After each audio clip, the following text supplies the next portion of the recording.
Okay, got it. Thanks. Cool. No problem. Yeah, like Sunyan said, I'm Dylan Bergin. I'm a data reporter for MuckRock. And I also help lead the Data Liberation Project, which I'm going to talk a lot about, and also about some awesome work that we've done with some BU Spark students, including Devanshu. But before I get into that, Devanshu, do you want to introduce yourself? Yes, hi everyone. I'm Devanshu. Basically, I'm from India. I'm doing my Master's of Science in Data Science here at Boston University. Currently, I'm in my second semester, and I love to work. And I had amazing project with Dillon and MuckRock. Cool, thanks. So yeah, I'm just gonna hop in and share my screen, talk a little bit about DLP, what it is, what we do, how you all can be involved, because I bet some of you maybe have heard of DLP, are interested in being involved, or just kind of in the muck rock world, and the kind of stuff that we do at DLP may be of interest to you. So. First things first, if you head over to the Data Liberation Project website, this is what you will see. It's a pretty easy layout. We don't have a lot of frills here because we don't have a lot of frills in what we do. The idea with the Data Liberation Project is that we take something that journalists often do at the end of the process, which is share data that's important to the public, and try to frame our whole mission around that. And do that from the very beginning. So we collect and analyze, obtain, reformat, clean, document, and publish data sets just for the sake of getting data sets out to the public. Thinking like journalists, thinking about data sets that serve public use or accountability or have sort of accountability angles. But the whole goal of getting those data sets is not to write a story on them, but to try to get them out actually as quick as possible, as we can clean them and kind of make them accessible. So if you click on our data sets, you can see we've got a lot of different data sets, mostly at the federal level right now. We are interested in expanding into more state and local level data sets. That can be kind of tricky because one of the other goals of the data liberation project is that the data sets that we work on and publish are interesting to as wide a number of people as possible. So if we are looking to get like a local or state data set, one of the questions I would have is how many states can we get this in? For example, one of the things that I've been working on that we're not going to talk too much about today is opioid settlement spending funds and getting those from different states across the country, which I think is a cool way to get at a state data set. And it's trickles down into local governments as well, but it's something that's important to people across the whole country. Um, but yeah, you can see here's a lot of the federal data sets we've gotten in the last couple of years. Everything from commercial fishing incidents data to background check counts and TSA complaint counts. Whereas one of the ones that's always most interesting for me is the Peace Corps resignation counts. So if you're someone who is interested in being in the Peace Corps, you could see, for example, by country what the reasons were for people departing from the Peace Corps early, and the counts of volunteers or Peace Corps members who have done that. And so I think that's a good kind of example of a federal data set that not a lot of people know about, but is actually pretty interesting and useful. And it could, the data sets we're interested in span anything from that to, for example, federal inmate complaints. And so, yeah, you can, go here, take a look around, and if you're interested in volunteering with the DLP, I will talk a little bit more about that in a second, but I also wanted to highlight our GitHub, where you can find different ways we've manipulated or cleaned or aggregated data for some of those data sets we've published, but also some of the scrapers that we have ongoing. One of those is the firearm background checks from the NICS. We do have a couple of scrapers going and are always interested in scraping efforts. So if there is a data set that you're interested in or know of, and it's not just a one-time data set that we can get and clean and get on the site, but something that you think requires a bigger scraping effort and the ongoing maintenance of that scraper, we're definitely interested in that.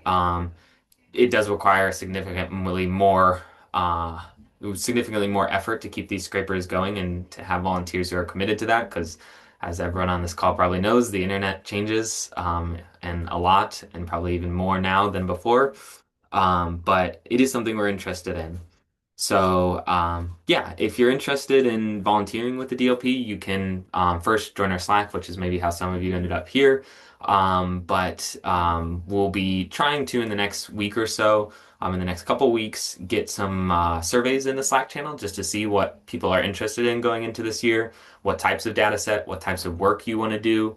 Because also the thing about DLP is we need a lot of help cleaning data sets, yes, and documenting them, and that's how a lot of the work begins. But we're also interested in people with ideas for data sets that they want to request and helping sharpen in that request and get the request out the door, and visualizing data we get, or just kind of otherwise making it more accessible. One of the cooler projects that one of our volunteers worked on a while back was for that inmate complaints data sets that I just spoke about. And let's see here. He ended up making this dashboard to make it more accessible to explore and an API for that. And then taking that and let's see here. Oops. Um, Trying to get my Zoom tab settings away. How do I get this out of here? Um, You may have to drag it. Sorry. yeah, yeah. Um, uh,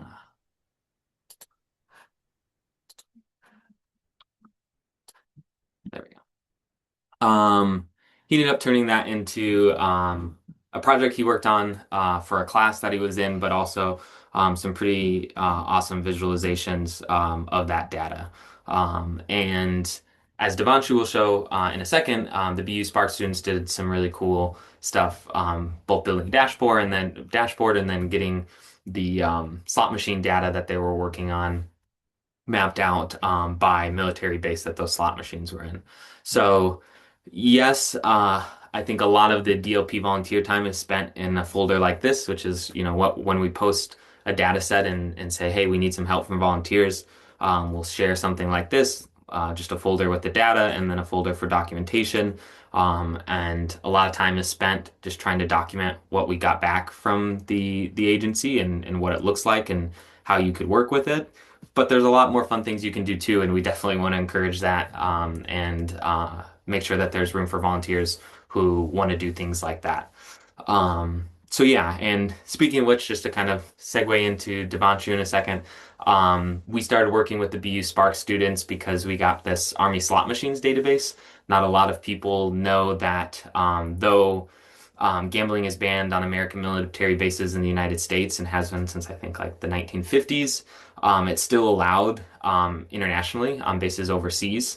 And so we had a volunteer, Molly Longman, who was interested in the revenue coming from slot machines on bases across the world and got the data back from the DoD's Office of what is it called? Army Recreation, their Army Recreation Machine Program. And what we ended up getting back was a lot of PDFs of tabular data, which I'm sure a lot of people on this call know is part of requesting data from the government. Sometimes they give you lots of tabular data, hundreds of pages. This is 200 pages. I think there's one of these PDFs that's like 600 pages of tabular data in a PDF. And Molly ended up writing about it for Wired. She did a really great job writing both about this data and then the kind of high level questions that this raises, both in terms of like addiction and revenue, and those kind of two competing things, and in relation to the United States military and its global presence. But we were really also interested in digging more specifically into the data of machines by country, and wondering kind of which countries would pan out to be making the most money for the United States military by having slot machines on military bases. And so we brought this project to BU's Spark program, which is a really awesome data science initiative at BU. And they spent a lot of time writing scripts to parse and pull all of that data out of PDFs and then analyze it. This is a GitHub that's not public yet, but we are going to flip the switch on it soon. But Devanshu is going to kind of talk over everything they worked on in this last semester. I'm going to check the chat as well before we dive into that to see if any questions came in. I was just posting links about Okay, things you were talking about. sweet. Devanshu, do you want to hop in and talk about all the cool stuff you guys did? Yes, sure. Thank you, Dillon. Yes, let me just start sharing my screen. Just a sec. Yes, so we worked on the data liberation project on working. Is my screen visible to everyone? Yeah, okay. Yes. So what we did was we did an analysis on the US military slot machines and the revenue records. Let me just walk you guys through it. Like it's an overview, how we will be walking through. So we will be showing in detail that how the original data and what the base structure was, what we got, then what methods did the teams use. We were two teams working on the cleaning of data with different approaches, how we utilized some tools on Document Cloud, what key insights did we got, and we'll wrap it up on my side with geospatial analysis that we performed. So the original data set, as Dillon showed, we had the asset reports from 2018 to 24. We had financial statements. It is the one big file which has like 700 pages. We weren't even able to look at it on Google Drive. We had to download it and process it. Then we had Navy reports, Marine reports, district revenues, and also a file called revenue comparisons, which I'll come up later. So that's how the original data looked like. It was a lot messy. Sometimes we were not able to even identify what the data is written with our own eyes. Even if we tried zooming into it, it was hard for us to perform the OCR, converting those tabular formats into CSVs or Excel files on which we could process. You can also see we have different table formats in the same PDF. Sometimes we had different table formats in the same page, which was making it difficult for the algorithms to process everything. But then we used three basic methods that we explored. First was the basic Python libraries. Then we used Adobe Express for some files. And we also used tools on the Document Cloud. Document Cloud tools did took a bit time, but they were most efficient. They proved to be most efficient and somewhat for when the data was consistent. This was the result when, like, what we got by using Python libraries and Adobe Express. As we saw it back over here, the data is not uniform. It does not have enough borders and margins. So the files consider that there could be some other hidden rows and columns. That's why we got the data so much parsed up.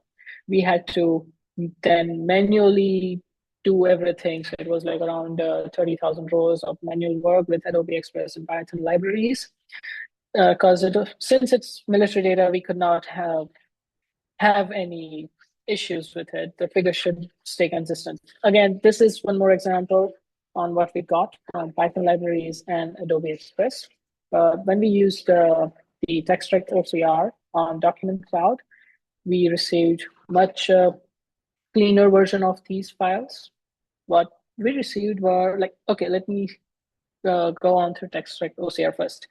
So it took about 1 to 2 minutes for the tool to convert a page from PDF to CSV. So what we did was we just started TextRect OCR overnight, and when we woke up, the files were created the way we wanted it.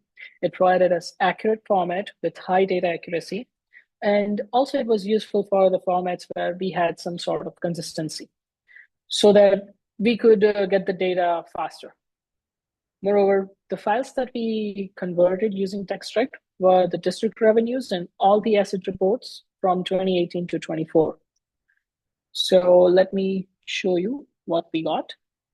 So TextRect gave us a lot of different CSVs based on every table and every page with their own IDs. That's how we justified which tables to merge, what to get, and how to process on it. After that, the key insights which we were concerned about, that are military officials having some sort of addiction towards gambling or not, and which bases generate highest revenue. So we analyzed around 37 bases. From it, we generalized top 10 bases, which you guys can see. It was Camp Humphreys, Okinawa Marines, Yokosuka Navy, Stuttgart. We analyzed three different regions, which were European region, the Korean region, and the Japanese region. Surprisingly, Korean region had the base Camp Humphreys, which generated highest amount of revenue. But if we look at it and on an overall basis, the Japanese region had the highest revenue. These bases collected over $1.8 million in revenue just between 2020 to 24. Also, as you can see, we also justified which military branch is generating how much revenue. You can see Marines, Navy, Air Force, and Army, with Marines having maximum number of revenue generation. We could confirm it with Japan, because Japanese bases are mostly Marine bases. Again, the Korean base is the Marine base as well. And surprisingly, Japanese accuracy was more than what the total accuracy and consistency was. So Japanese regions had a maximum number of revenue generation. Then we also digged into how these slot machines were acquired by the military and the government in those bases. As Dillon said, the plan started way early. It started in 1990s, but we had the data from 2001. The slot machines are the major one which generate the revenue. They started gradually increasing after 2011, had a peak of 3,000 machines acquisition in the year 2016. We can see because of the COVID-19 pandemic, they started decreasing the acquisition of the machines. And I just yes, want to, Devanshu, can we pause there and just yeah, interject for a second? I just think yeah, this was a really cool trend that you pulled out, because I wasn't yeah. even, looking at that mass of PDFs at the beginning, I wasn't even aware that the data that was in there was also about the acquisition of gambling machines. And I remember going over this with your team and you, and I was like, wow, like there seems to be, as a reporter, like the thing that's happening here in the early teens is like, wow, there were probably some decisions made to recommit to the revenue that could come from having gambling machines on military bases, because it looks like pretty stable over a decade, and then something happened or some sort of decisions were made to like really increase the amount of machines on bases. Sylvia had a question in the chat.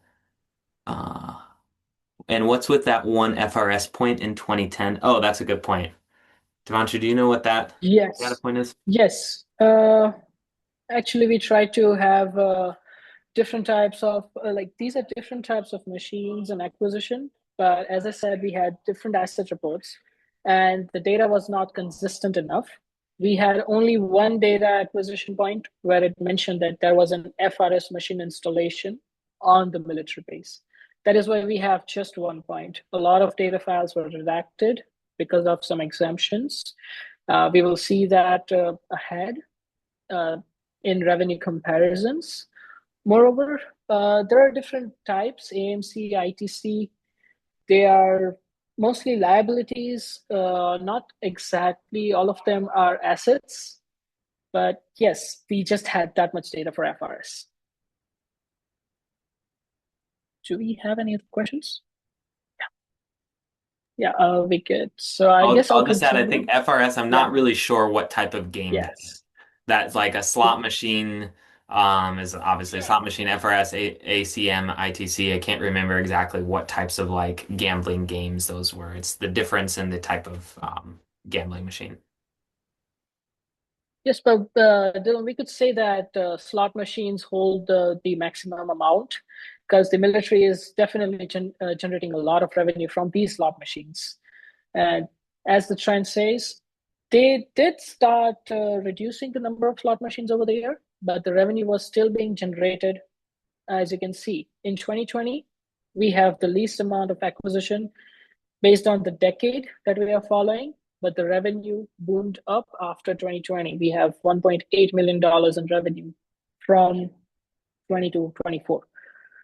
And going on to the exempted data, redacted data, this is where we found out that on the international military bases, they are allowing civilians to come over there and use the slot machines and gamble. This data was redacted. It had the figures of how much revenue was generated per capita by army militaries, then student militaries, what are the other civilians, and based on this, if we see that Camp Humphreys has the maximum number of revenue, and Camp Humphrey is located in South Korea. South Korea has banned gambling everywhere in there. So they made a treaty with the US government and said that only a few selected individuals are allowed to come on the military base and gamble. But even if we consider only a few of them are coming to gamble, it is a matter of concern that military officials are gambling a lot and generating and developing addiction towards gambling. Then we also perform some geospatial analysis. Yes, yeah, they need some sort of ID to play. They need some sort of allowance when they might need something to show up at the entry gate. Camp Humphrey has a lot of different places. It has a few bars. It has a few slot machine areas. It has a gambling area where they usually play on the slot machines. Moreover, both the teams also worked on data set. We created data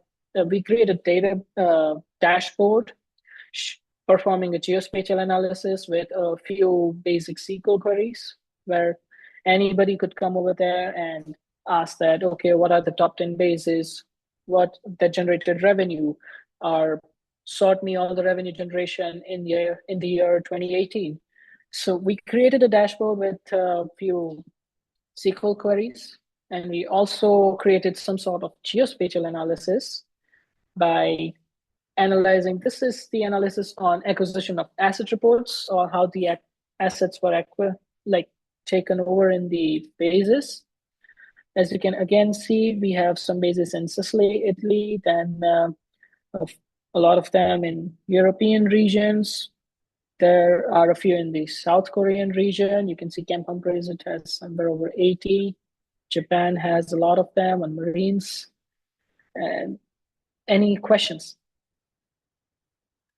on this? Yeah, we had a question in the chat, Devanshu. So Sylvia asked, which Python libraries did the team try?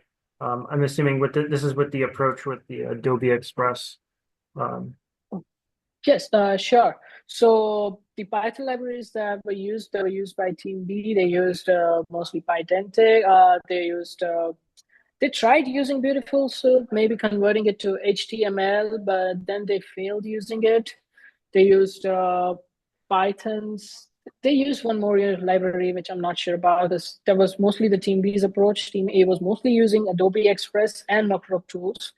We were focusing more on these tools to get more accuracy. But Python libraries didn't seem much helpful, because when they tried making the code with Python libraries, it just hugged to the file.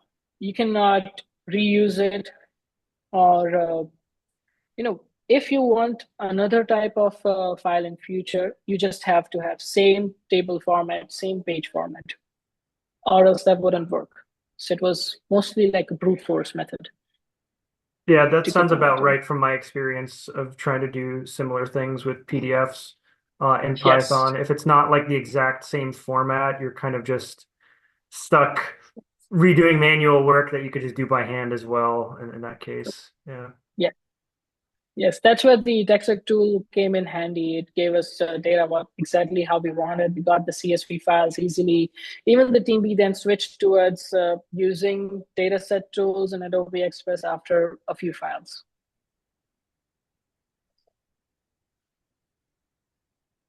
Any other questions?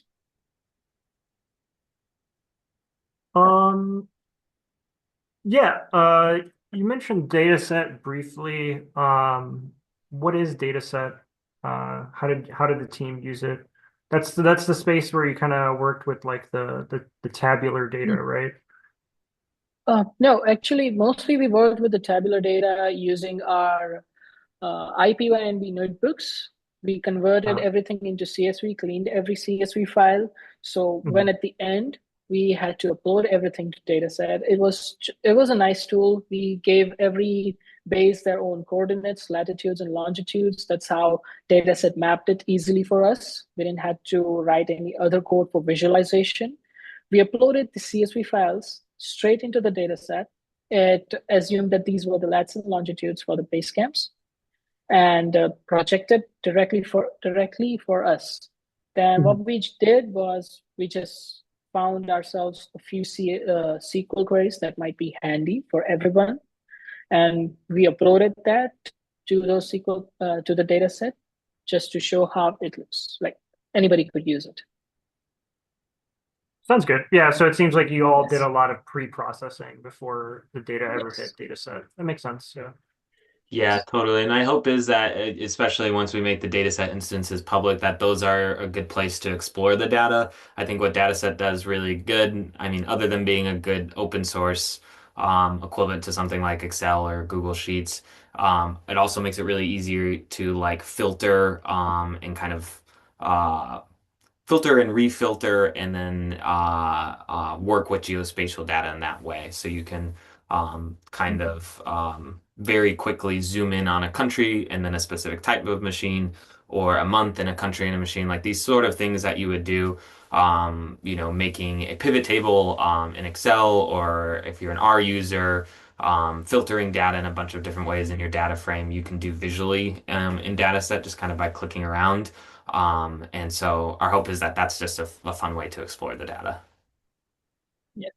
One We question I had is, you all mentioned briefly like that I think it was Japan had the highest revenue. Do you have any like inkling as to why that might be the case? Is it like, do you have any numbers on if they had more installations, or is it just like a cultural thing? Like what kind of explanations? I might have some sort of data on that. Let me check back. I'll stop the share and check a few graphs that I have. Just a Yeah, sec. no worries, no worries. I definitely didn't mean to put you on the spot. I just wondered if Nah, you. that's totally fine. We have that data too. Yeah, and I'll just add that I mean, what I thought was really interesting, and that is actually probably one of the questions we couldn't answer that Devanshu mentioned, and was the one on the team to find, which is that bit about like not actually knowing if it's civilians or like what the proportions of civilians to military service members are in terms of who's spending money at these Yeah. machines. So. I think, there could be some data that they had that answered that question, but also then the question of like why is also a question of who, but we couldn't because of what was exempted in the data really know who. Although that's not something, I mean, we didn't really discuss appealing that at the time. But it is an interesting exemption because I'm sure those numbers are large enough that I would Yes, not think it would be de-anonymizable to know that yes, 50 civilians on that base gambled yes, or something like that. yes. So this graph shows us how many slot machines are there based on the region. Korea has the least number of machines. Actually, this graph is a comparison that between January 2020 and June 24, how the machines are. We can also see the trend that number of machines have reduced from 2020 to 24. But again, the question stays the same. Why is the revenue staying up? And why are we increasing the revenue? Japan has reduced from 879 slot machines to 835 uh, from 2020 to 24. So it does have like a little bit of just a numbers thing where Yes, Japan seems to just have a lot more than like Europe is yes, a very large geographical space. So it's, yeah, yes. compared to Korea, it has almost double the Yeah, amount. Okay. Very interesting. yeah. But I do think, right, that the base that had the single most revenue of all bases was a Korean base, right? Yes, correct. Yeah. That was the Korean base, Camp Humphreys. Yeah. Which is also interesting because again, I would be wondering what the denominator of like how many service members are actually on that base as well compared to the European bases too. Yeah, that would be a super interesting comparison. I ask these questions because I have friends who are former service members who are like, oh, I wonder if they had ever visited one of these, and like I wonder, yeah, super interesting. Yeah, and like Devanshu said, they seemed there was like sort of metadata that you could tell like were they inside a bar, were they inside of a gambling area? So they seem to have different like kind of actual setup spots for these machines as well. I also noticed that were there data sets about any of these based in like the US? I'm thinking of like camp like training camps like I'm thinking of like Pendleton. Um Gambling on US bases has been banned since 1951, I think. oh So wow. it's yeah, it's straight up not So allowed it's in the United States. so we can have them on foreign bases in countries where gambling is illegal, but we can't have them in the US. That's super interesting. Yeah. Yeah, exactly. That's why I didn't when know I would that. tell a lot of people about this, they're like, "What? That doesn't make sense. Isn't gambling illegal in the United States anyways, and wouldn't it be illegal on bases?" Yes and yes, but I guess not when those bases are in a foreign country. Super, super interesting. And yeah, just I don't know the dynamics of how that works as like a revenue source for the military. Yeah. Yeah. Or like what strategy? I wonder, like, I almost wonder as like a follow-up public records request if it's like feasible to look at like planning for these things, like who is making the calls to install these machines or like pushing to install these machines. I think that those are super interesting. Totally, right before that huge Like, is jump there in a the lobbying really, firm that yeah. wants these machines? Yeah, and Devanshu also found in the data some pieces of data that indicate like how many are in storage. Like I guess some haven't been activated yet. So they also like bought a bunch, installed a bunch, and then still have some like waiting in the wings, I guess, or like could be planning to put them into use at some point. Yes, I would like to show that like we had that record. Yes, you can also see here where this was a potential future thing for us. This is a slide from one of our previous Spark presentations that we had. What this data shows that these are the complaint reports of all the machines, like at some sort of time, some point in European base or a Japanese or Korean base, there was some functionality issue in a slot machine. They emailed it, the army official emailed this thing to the other official, so whosoever might be controlling this, and then that machine has been brought to storage, which might be still running some sort of gambling once it got fixed, but it was not justified and redacted. Interesting. Very interesting. Dylan, this might be a question for you, or maybe even another member of DLP. I'm not sure how the data, like the FOIA requests got spun off, but how did you get the data? When, like, who did you file it? Was it another member of DLP at the time? Um, yeah. What Yeah, made you like look into this specific data set, it was this another project? member of DLP, Molly Longman, who had the idea for it, and I actually don't remember where it stemmed from, like how I or actually this is it actually I think it came from a GAO report. So the government Office of Accountability. That's generally a good place to find interesting federal data sets like this because they're saying like here's something the government is not doing well and we think they should improve on it, and usually then in that report they talk about something. So I think they were talking there was a GAO report about gambling on US bases and the potential for addiction, and then that I Mm, think sparked for her like, oh, okay, so there's gotta be data then on how much these machines actually make, or maybe some of those numbers were referenced in the GAO report. hmm And then she kind of dug in from there. But I think that's also a good segue for anyone on this call who's interested in being a part of DLP. We would love more request ideas from you all. We have some kind of general buckets we're interested in this year, especially in terms of immigration, public health. We're always doing a lot on law enforcement and federal law enforcement, but could always use more thoughts and ideas on that. But I think in terms of, yeah, immigration and public health, but also surveillance is another one that I know lots of people in DLP are interested if you have any request ideas or even just like the vaguest idea of something you're interested in, let us know and we'll help, work on a request with you or work on the research that could put that into something useful. We kind of on the MuckRock internal part of DLP right now, we have like a DLP inspo board where we're just like collecting lots of articles, GAO reports, things like that, just kind of thinking through what might be of interest, but maybe that's something we also make public and people can just drop general ideas in because we haven't in a while gotten a lot of request ideas from the DLP volunteer group and community, but we'd really like those. So um, if you have anything, we could talk about it now. We could talk about it in Slack, whatever you're interested in. But just wanted to say um, it could come from anywhere, and you can see like we did this idea came from Molly Longman reading a GAO report, and then we got the data, and then worked with some awesome students, and it just kind of grows from there, and that's one of the cool parts about DLP. Yeah, that is very cool. Uh, that reminds me of like I know in Chicago that there's the Office of Inspector General who also makes their own reports. And that reminds you of like public records requests I filed in the past for those reports and like what data they gave to the OIG. Because those are also public records that are subject to public records requests. It's super interesting.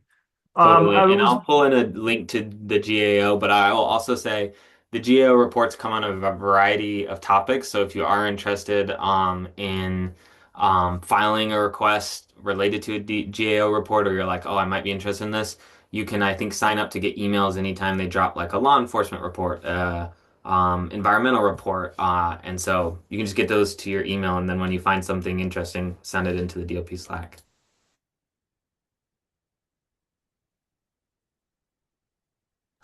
I will also answer Sylvia's question. Yeah, so right now, one of the ways that we're getting people plugged in is just putting anything that we get back and need help on in the Slack channel. But you can also just always post in the Slack channel and be like, hey, I'm interested in this, or I want to help out with this. Is there anything going on in this way? That's a great way. We want to kind of get in this new year a little bit more steady meetings going. We're not sure like what the appetite is for that or what people would be interested in. But also would love to hear from the people on this call. So we want to make sure people have very concrete things to get plugged into, but also give you agency to say like, this is what I want to work on. How can we work on this together? And so it's a balance of those two things because we don't want to overwhelm people and be like, tell us what you're interested in. And you're like, "Hey, literally just hand me something cool to do, you know? But we also don't want to just like hand you something that you don't think is cool to do. So somewhere in between those two things. But I'd say a lot of it happens in the Slack channel. Do you have any particular data sets that haven't been looked at by the student groups right now that you think would be a good starting point for someone who might want to like if they want to play around with some data visualization libraries or check out data set?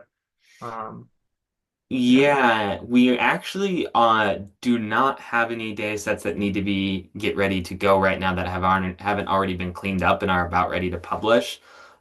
So we do not right now. But again, one of the things that I would really like going into this year is more help and more ideas in terms of what to request. Um, so that would probably be the very first thing I would say is like especially if you're interested in one of those topics I mentioned or have a federal data set in mind or an agency you're even interested in, dropping some ideas in the DOP channel, I'll respond to them and we could kind of go back and forth. It's something I can prioritize until we like narrow down an idea of a request that we might want to file. Amy in the chat asked, is that ban restricted only to physical machines, or is this also like, I know a really big thing is like sports gambling via those apps like FanDuel and other ones. I have no idea, honestly. That's a good question. A really great question, but yeah, no, I have no idea. I think as far as I know it was directed at physical machines, but it was written in a time when FanDuel didn't exist. So it would be interesting to know how they deal with things like that nowadays. I wonder if the now I'm curious, like if the local networks on these bases ban certain websites or certain apps. That'd be interesting to look into. I'm somewhat doubtful because you have like data. You don't have to plug into the Wi-Fi network, but Right. still kind of interesting.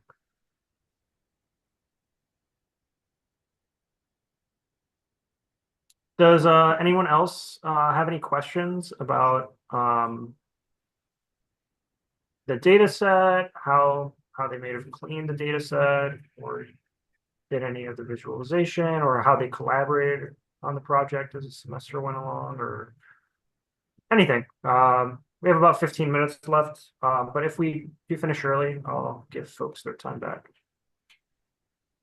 I will also say if you're interested in working with a group of really talented data science students like Devanshu, next fall we're going to be doing the same thing with the class of BU Spark students. So we have 6 months or so, 8 months to think of a really cool project for them to take on. And I will say, as a journalist who works on a small team, it was pretty nice to have like a 10 data scientists answering questions I had for weeks, you know? So it's a cool opportunity if DLP volunteers have something big and interesting we could toss back to a great group of students like the ones that Devanshu was working with. Is this the infinite energy glitch? Like- Exactly. Very cool. Seeing no questions, I want to thank you, Dillon and Devanshu, especially for presenting today about the data liberation project and the work that you worked on this past semester. Really great job. Looking forward to getting the data set, like the data set hubs open sourced and taking a further look at that data. Really interesting. Even just like what we've gone over today, I'm super interested in this. So thank you very much for your time, both of you today. Of course. Great to be on. See y'all. Thank you. Bye bye. Bye, everyone.